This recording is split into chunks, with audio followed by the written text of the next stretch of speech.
विद्यार्थी मित्रांनो नमस्कार. मराठीचा भाषिक अभ्यास या पेपरचा अभ्यास आपण करतो आहे. ह्या पेपरचा अभ्यास करताना आपण भाषा, स्वरूप, कार्य, भाषेच्या व्याख्या, त्याची वैशिष्ट्ये, भाषेचे कार्य, ध्वनी संकेत, चिन्ह व्यवस्था, मानव व मानवेतर प्राण्यांची भाषा, हे असं सगळं आपण अभ्यासतो आहे. भाषा अभ्यासाची विविध अंगे आपण अभ्यासलीत. भाषा अभ्यासाच्या विविध पद्धती आपण अभ्यासल्यात.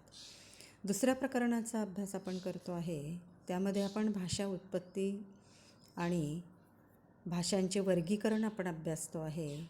भाषा उत्पत्तीची जी साधने आहेत, शिलालेख, ताम्रपट, ग्रांथिक पुरावे, ह्याचाही अभ्यास आपण केला. आपण भाषाकुल संकल्पना अभ्यासतो आहे. भाषाकुल संकल्पना आणि मराठी भाषा, भाषा वर्गीकरणाची तत्त्वे आपण मागच्या तासाला अभ्यासली. त्यामध्ये भौगोलिक वर्गीकरण, धर्मानुसार वर्गीकरण, प्ररूपात्मक वर्गीकरण, पारिवारिक किंवा वांशिक वर्गीकरण आपण अभ्यासलं.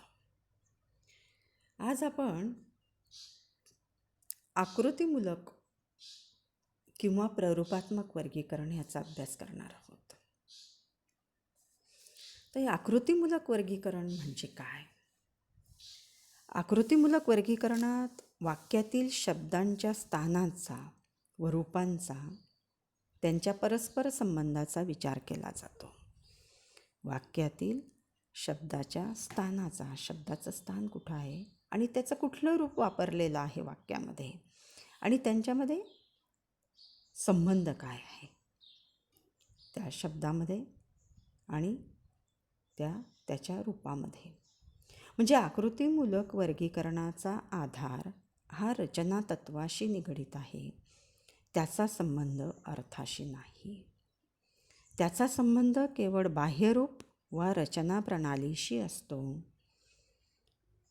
आणि म्हणून या आकृतीमूलक वर्गीकरणाचा संबंध ऐतिहासिक भाषाशास्त्राशी नसतो, तर मूळ शब्द आणि त्याला लागणारे प्रत्यय व उपसर्ग यांचे काही जे समान नियम ज्या भाषात दिसतात त्या भाषांचा एक गट केला जातो किंवा वर्ग केला जातो.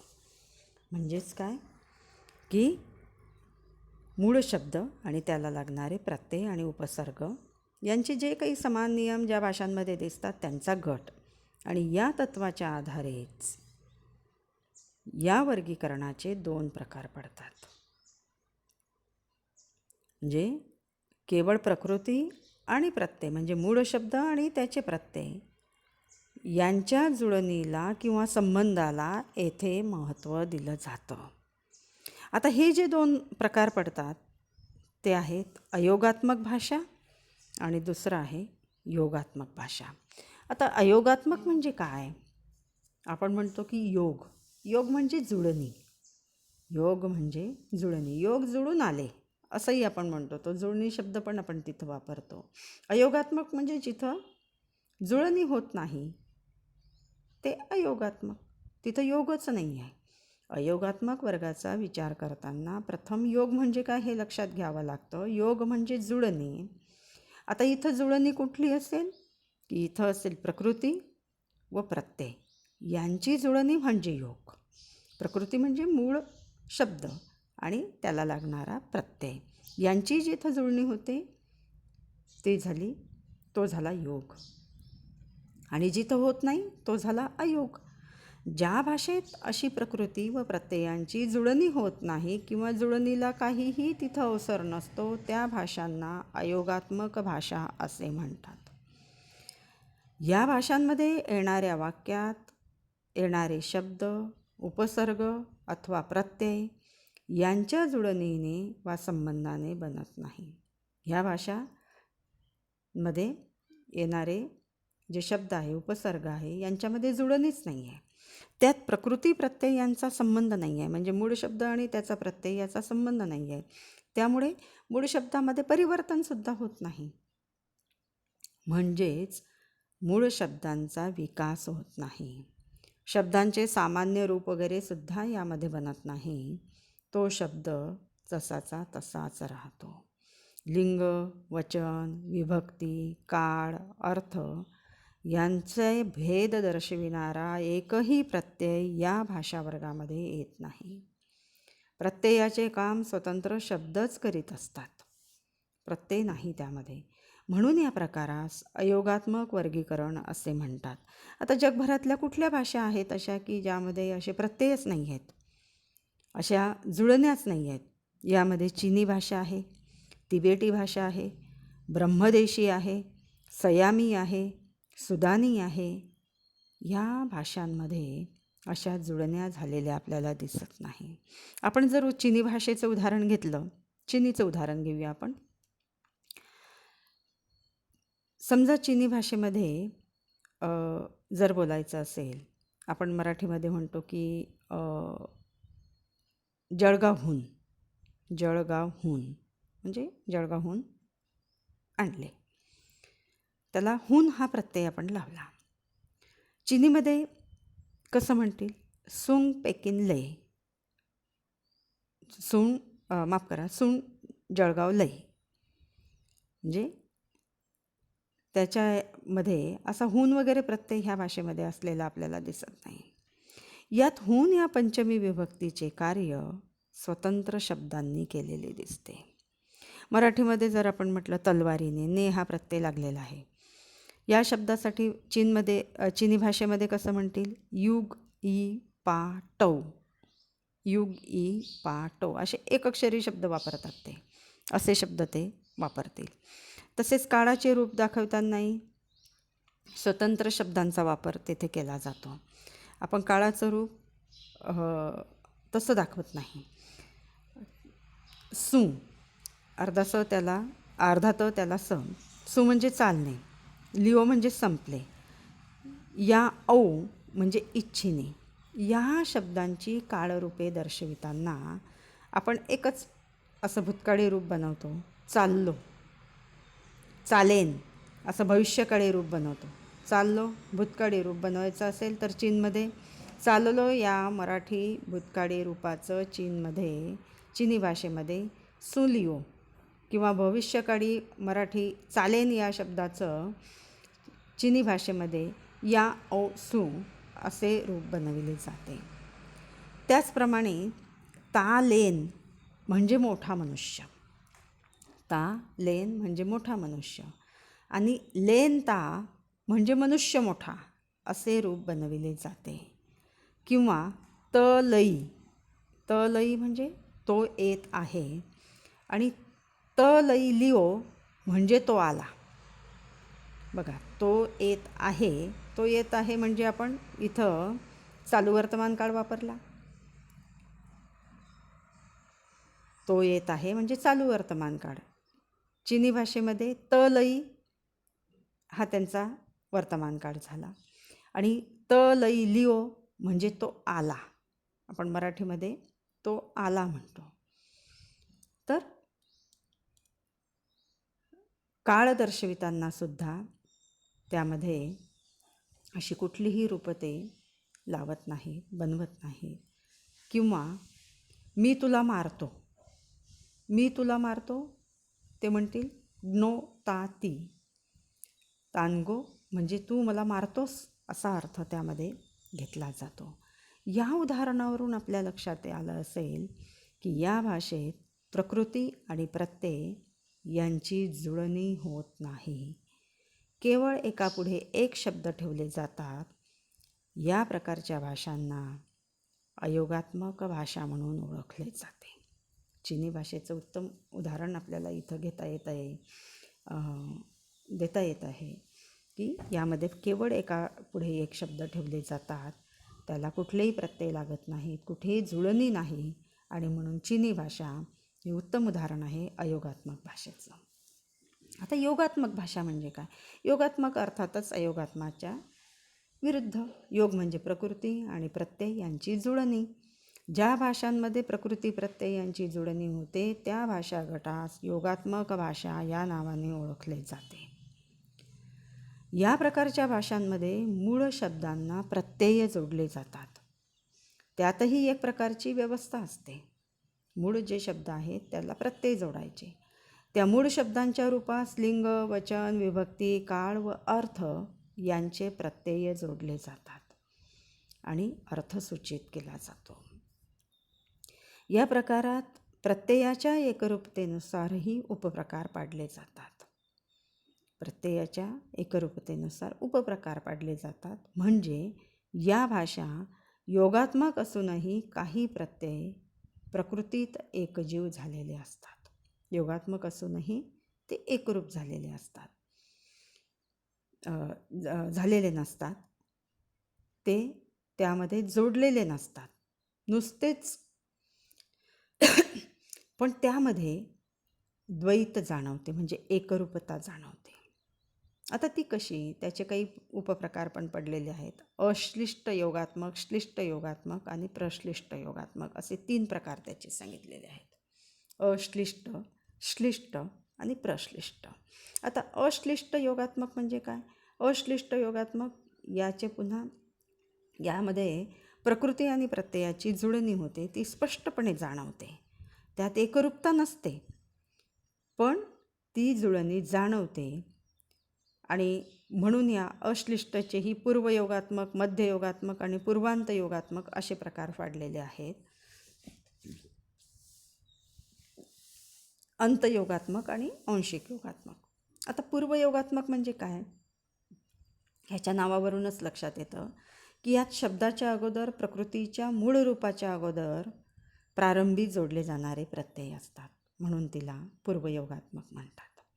म्हणजे शब्दाच्या आधी जोडले जातात. आपण शब्दाच्या आधी जोडलेल्या प्रत्ययाला उपसर्ग असं म्हणतो. आपण त्याला प्रत्यय नाही म्हणत, आपण नंतर जोडतो त्याला प्रत्यय म्हणतो. बंटू परिवारातील ज्या भाषा आहेत, आपल्याला काही एवढे प्रकार अभ्यासायचे नाही या परिवाराचे, भाषिक परिवाराचे. जेवढे अभ्यासायचे आहेत, आपल्या अभ्यासक्रमामध्ये जेवढे आहेत तेवढेच आपण अभ्यासणार आहोत. पण एक बंटू परिवारातली भाषा आहे, त्यामध्ये असे पूर्वप्रत्यय आढळतात. मध्ययोगात्मक म्हणजे 2 शब्दांच्या मध्यभागी जोडले जाणारे जे प्रत्यय आहेत त्याला मध्यम योगात्मक म्हणतात. त्या मुंडाकुड्यातील ज्या भाषा आहेत त्या याच्यामध्ये समाविष्ट करता येतात. पूर्वांत योगात्मक यात प्रत्येक दर्शक शब्द किंवा प्रत्यय प्रकृतीच्या मूळ शब्दाच्या कधी पुढे तर कधी मागे येतात. म्हणजे प्रत्यय कुठे येतात? कधी त्या शब्दाच्या पुढे येतात तर कधी मागे येतात. त्याला पूर्वांत योगात्मक असे म्हणतात. अंत्ययोगात्मक, अंत्य म्हणजे शेवटी, मूळ शब्दाच्या शेवटी जोडले जातात, म्हणून त्याला अंत्ययोगात्मक म्हणतात. आंशिक योगात्मक हा प्रकार योग आणि अयोग या दोन्ही वर्गात सामावला जातो, म्हणून त्याला आंशिक योगात्मक म्हणतात. फार काही तुम्ही ह्याच्यावर जास्त अशी काही उदाहरणं आपल्याला घ्यायची नाही आहेत, फक्त प्रकार तुम्ही याच्यामध्ये लक्षात ठेवायचा आहे. दुसरा प्रकार आपण बघितला श्लिष्ट योगात्मक. पहिला कुठला बघितला? अश्लिष्ट योगात्मक. आणि अश्लिष्ट योगात्मकचे हे 5 प्रकार आपण अभ्यासले. श्लिष्ट योगात्मकमध्ये या प्रकारच्या भाषांमध्ये प्रकृतीला प्रत्यय जोडले जातात. जो मूळ शब्द आहे त्याला प्रत्यय जोडले जातात, तेव्हा मूळ शब्दात बदल होतो किंवा विकार होतो. जेव्हा प्रत्यय जोडला जातो तेव्हा विकार होतो, म्हणजेच मूळ शब्दांमध्ये परिवर्तन होते. उदाहरणार्थ नीती. नीती या शब्दाला प्रत्यय जोडल्यानंतर नैतिक होते, वेदचं वैदिक होते, देहचं दैहिक होते. म्हणजे अशा प्रकारचे बदल याच्यामध्ये झालेले आपल्याला दिसतात. तिसरा प्रकार आहे प्रश्लिष्ट योगात्मक. या प्रकारात प्रकृती आणि प्रत्यय यांची जुळणी अतिशय घट्ट म्हणजे एकजीव झालेली असते. प्रश्लिष्ट योगात्मकमध्ये मूळ शब्द आणि त्याचे प्रत्यय यांची जुळणी अतिशय एकजीव झालेली असते. ती इतकी की त्याचे स्वतंत्र अस्तित्वच जाणवत नाही. प्रकृती प्रत्ययांना वेगळे किंवा अलग करता येत नाही. प्रकृतीला म्हणजे मूळ शब्दांना आणि प्रत्ययांना वेगळं करता येत नाही. अशा प्रकारच्या योगास किंवा जुळणीस प्रश्लिष्ट योगात्मक म्हटले जाते. या प्रश्लिष्ट योगात्मक प्रकाराचेही पुन्हा 2 प्रकार पडतात. ते कुठले? पूर्ण प्रश्लिष्ट आणि दुसरा आंशिक प्रश्लिष्ट, असे 2 प्रकार पडतात. यात भारतातील संस्कृत व अमेरिकेतल्या काही भाषांचा समावेश यामध्ये आपल्याला करता येतो. थोडक्यामध्ये या प्ररूपात्मक किंवा आकृतीमूलक प्रकारच्या भाषांचे वर्गीकरण आपल्याला या तक्त्यावरून दाखवता येतं. तुमच्यासमोर हा तक्ता इथं मांडलेला आहे. भाषा, त्याचे 2 प्रकार तुम्हाला दिसत आहेत. एक अयोगात्मक आणि दुसरा योगात्मक. आता ह्या अयोगात्मक भाषांमध्ये चीनी आणि तिबेटी भाषांचं उदाहरण आपण घेतलेलं आहे. आपण बघितलं की चीनी भाषा ही अयोगात्मक भाषा आहे. यामध्ये प्रकृती आणि प्रत्यय यांची जुळणी नाही आहे, म्हणजे मूळ शब्दांना प्रत्यय लागलेले नाही आहेत चीनी भाषेमध्ये, आणि म्हणून ती अयोगात्मक भाषा झाली. दुसरा प्रकार आहे योगात्मक भाषा. त्यामध्ये अश्लिष्ट योगात्मक, श्लिष्ट योगात्मक आणि प्रश्लिष्ट योगात्मक असे 3 प्रकार आहेत. अश्लिष्ट योगात्मकचे आपण 5 प्रकार अभ्यासलेत. पूर्व योगात्मक, पूर्व म्हणजे आधी लागणारे, शब्दाच्या आधी लागणारे प्रत्यय. मध्य योगात्मक म्हणजे 2 शब्दांच्या मध्ये जुळणी झालेली असते. पूर्वांत म्हणजे कधी शब्दांच्या पुढे तर कधी मागे. अंत म्हणजे शेवटी, पूर्व म्हणजे आधी, म्हणजे कधी शेवटी तर कधी आधी लागलेले असतात, त्याला पूर्वांत म्हणायचं. अंत म्हणजे शब्दाच्या शेवटी लागणारे. आंशिक म्हणजे योग आणि अयोग अशा दोन्ही प्रकारामध्ये याचा समावेश होतो, म्हणून तो आंशिक योगात्मक. आणि हे सगळे प्रकार आपण कशाचे अभ्यासतोय? अश्लिष्ट योगात्मकचे. दुसरा प्रकार आहे श्लिष्ट योगात्मक. त्याचे 2 प्रकार आहे, बहिर्मुखी योगात्मक आणि एक अंतर्मुखी योगात्मक. आणि त्याचेही पुन्हा 4 प्रकार आहेत. मी काही तुम्हाला सांगितलं नाही, पण आकृतीमध्ये दाखवलेले आहे. संयोगात्मक, वियोगात्मक असे 2 प्रकार त्याचे आहेत. आणि योगात्मक भाषेचा आणखी तिसरा एक मुख्य प्रकार आपण पाहिला, प्रश्लिष्ट योगात्मक. त्याचा पूर्ण प्रश्लिष्ट योगात्मक आणि आंशिक प्रश्लिष्ट योगात्मक असे 2 प्रकार आपण इथं अभ्यासलेत. आणि ही आकृती जर आपण लक्षात ठेवली तर आपल्या लक्षात येईल की हे सगळे उपप्रकार, प्रकार आणि उपप्रकार यांचा अभ्यास आपला इथं होईल. आपल्या लक्षात राहील ती आकृती आपण लक्षात ठेवायची, आकृतीचा आपण सराव करायचा, तिला पाठच करायची, म्हणजे आपल्या लक्षात हे सगळे प्रकार राहतील. आपल्या लक्षात आलं असेल की मुख्य 2 प्रकार आहेत आणि त्याचे काही उपप्रकार आहेत. मुख्य 2 प्रकार अयोगात्मक आणि योगात्मक, आणि त्या योगात्मकचेच आपण हे सगळे उपप्रकार बघितले. आणि इथं आपण थांबूया. पुढच्या तासाला आपण वांशिक वर्गीकरण याचा अभ्यास करूया. धन्यवाद.